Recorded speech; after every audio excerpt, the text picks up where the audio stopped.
Hey guys, it's Ashley here with Lion Brand, and I'm here to show you today how to use stitch markers. So there's two different kinds of stitch markers.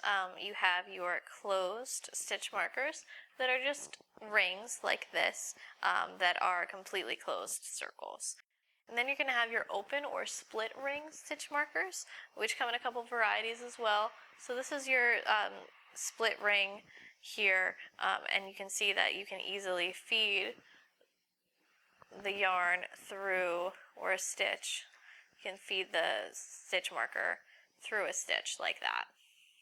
Another option for open stitch markers is a locking stitch marker like this one that's going to act a little bit like a safety pin.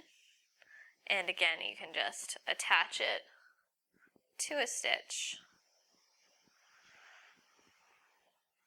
and lock it so you don't have to worry about it falling off. I'm going to knit to the place where I want to place my marker, which is going to be marked as PM in your pattern. And I'm just going to slide the marker onto my right needle and keep knitting as I would otherwise.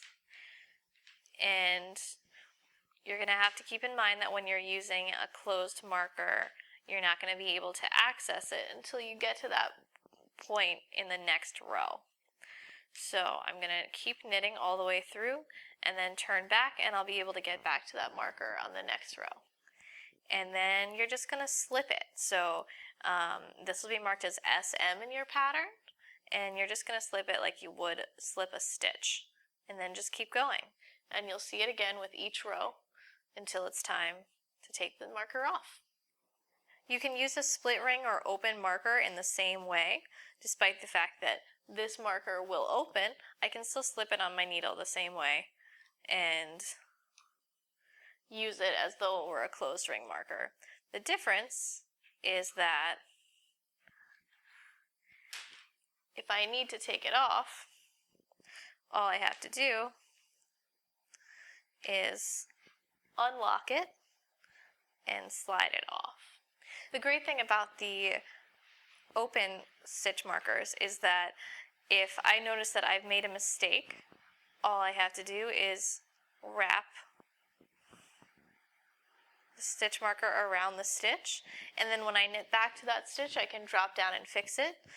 You can also use the open stitch markers in both knitting and crochet to wrap around a stitch and denote the right or the wrong side.